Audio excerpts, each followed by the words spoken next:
La situation est sous parfait contrôle des forces spéciales de la garde républicaine, mais les parvis du Palais de la Nation portent encore des stigmates de la violence des combats de ce dimanche matin.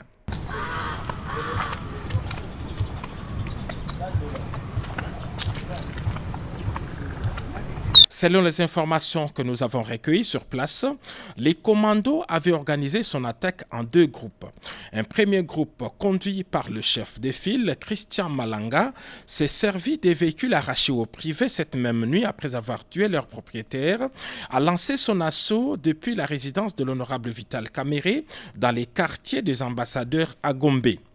Équipés des drones et autres armes automatiques, ils sont arrivés par ces minibus Esprit de Vie et attaqué immédiatement la résidence.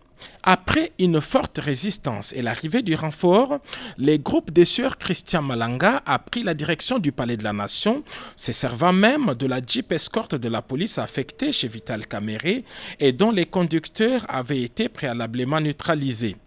L'escorte criminelle a foncé la barrière du Palais de la Nation dans l'objectif de faire jonction avec un autre groupe des assaillants et mercenaires étrangers prépositionnés dans les marécages le long du fleuve.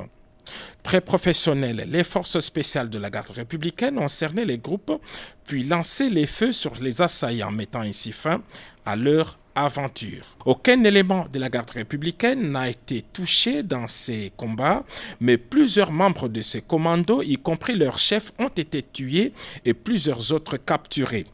Ainsi qu'on peut le constater dans ces images tournées par les forces de défense et de sécurité au moment des combats, ces hommes lourdement armés étaient enfouis dans les marécages le long du fleuve au Palais de la Nation.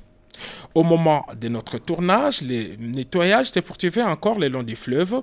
C'est en ce moment que ce militaire déguisé en fou a été capturé.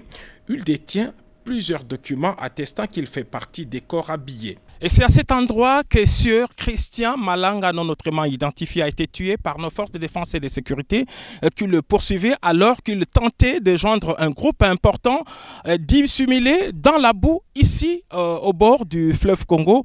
Il tentait donc de traverser sous d'autres cieux. Un homme identifié comme un citoyen américain a même été appréhendé au milieu du fleuve alors qu'il tentait de traverser ces 7 km à la nage.